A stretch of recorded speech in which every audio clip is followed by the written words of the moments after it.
America. In America, ekele dị n'ụmụnne m. Ụmụ Nigeria, ekele dị n'ụmụ bayi. Ụmụ Africa, ndị ọma jere mmụta. Ụmụnne m bi na America, ekele dị ndị oyibo n'obodo oyibo.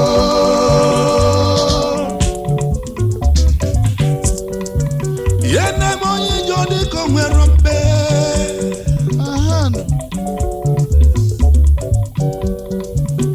Imana nwanne nwepụ edi.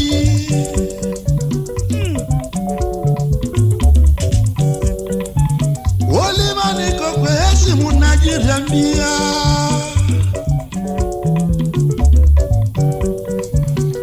Adelum America inetu munne mo. Igonye chilinya zelu neno wa. Omunne mumu Nigeria bin America. Omu Ghana nandi Sierra Leone. Omu Togo nandi Benin Republic.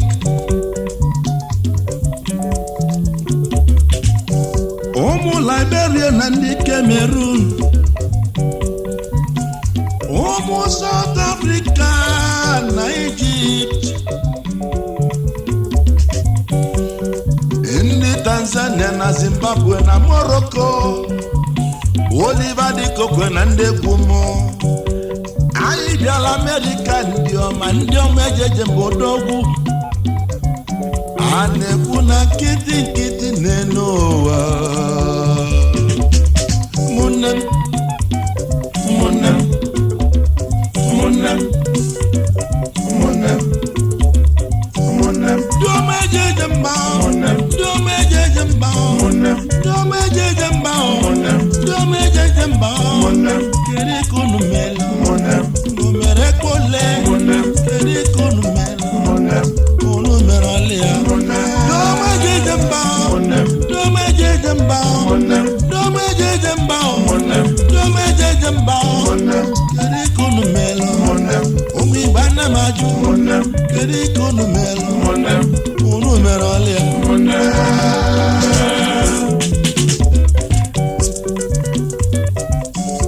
Mazi Orwell Chinanyanya Tong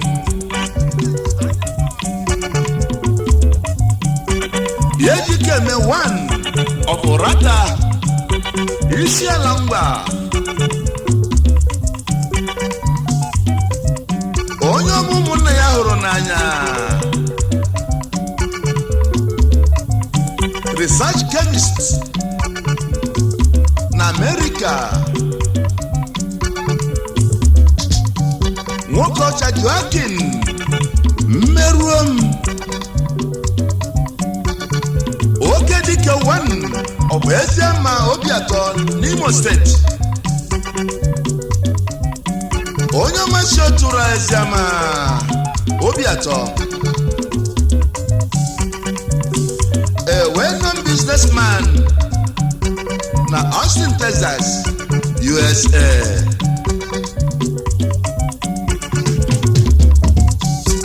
Chris ihe chukwu iwe anyanwụ ogbehi nna yerugo na ụmụ ọzụ omepụrụ ha one of ụmụ ọzụ Nkwere Managing Director Sagimont Video Stores Houston, Texas, in America. Chief Executive Officer Transatlantic Supply Company Houston, Texas. Yano Doziakia Mrs. Eukeria Siwanyamu Lolo Dinyerugo na ụmụọzụ ezi nwanyị ugodi ya chara acha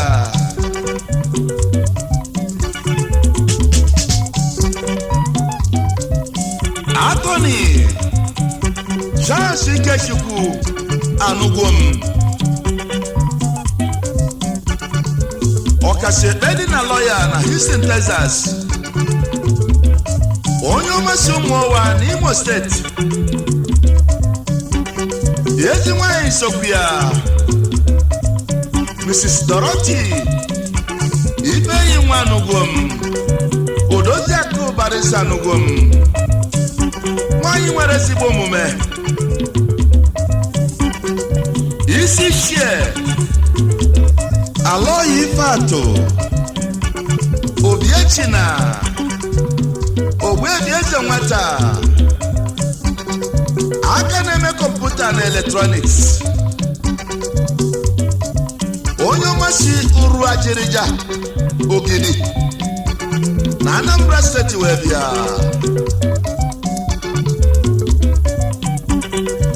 Architect Peter Iheanyichukwu Nkwọcha aka na-ese mbisi na Houston. Onye ọmasị Ogbeke Obibi na Owerri, Imo steeti wee bịa. Managing Director ndị Arc Concepts Houston, Texas. Ezigbo di Mrs. Ugo Chinyere Odoziakụ Nkwọcha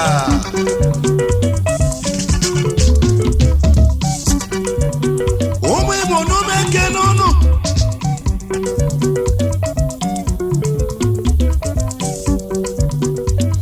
Ndị ọma jele mụta na Amerịka.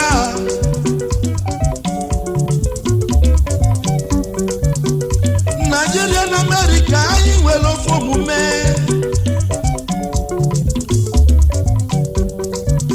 Nigeria anyị na-anabata ndị ọbịa n'obodo anyị.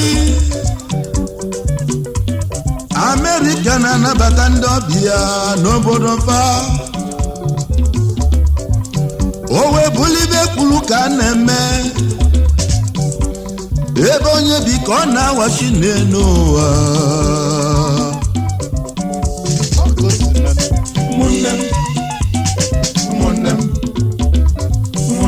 Doma jeje mba, doma jeje mba, doma jeje mba, doma jeje mba. Kedi kunu mel, numere kole. Kedi kunu mel, unu merole.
Ọsadebe Omekopu of Ibuza Insurance Magnet na Houston, Texas onye ọmanyere ụmụ akwụkwọ scholarship na Ibuza ezigbo ụmụ Ibuza na Delta State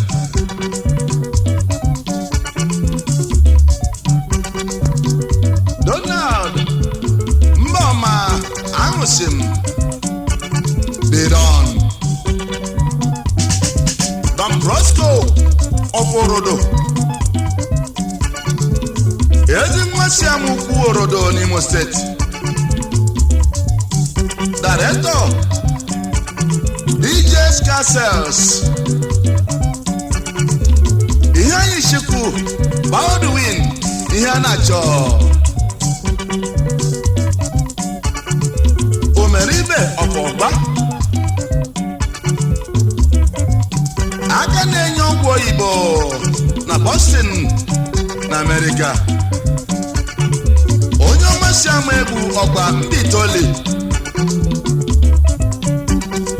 Odozakia Sophia Mrs. Gladys Obiageriaku ihe a na-achọ a well-known registered nurse na Boston, USA Maazị Dennis Ikechukwu Okonkwo Mr. Hotel himself alias Dengon onye ọmasị aga okwu nri na Anambra State wee bịa Supervisor Grand Plaza Hotels Houston, Texas USA Chief Dr. Emeka Nkwọ Ọbụtobie of Ọkụnanọ Enugu State ndị Enugu State ji wee bili ezoghị m aka na-akụzili ndị ọcha kọmputa kedu maka ala ọzọ Chief Mrs. Ngozi Nkwọ ọmụma Asharụ onye ojike onye ọcha mma n'ụwa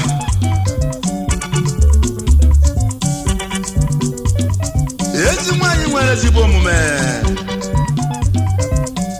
asa mma nwanyị ọma Chief Clement Eze Ekwemba Ugoeze one of Igbo land ezi oyim ezi nwa Orodo ndị ọma n'Imo State yana Odoziaku ya nọ Mrs. Margaret Adamma Eze Ekwemba Odoziaku Eze Ekwemba Agbomma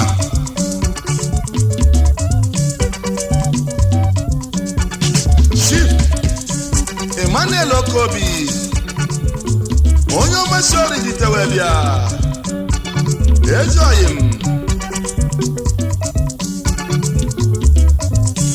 Chiberike Igbokwe ọrụ eluigwe ezigbo nwa si Enugu Ukwu na Anambra State ya na Odoziaku ya nọ Mrs. Irene Okeke Igbokwe Oshiora nwanyị omeka nne ya nwanyị ọma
Nigeria nọ n'Amerika,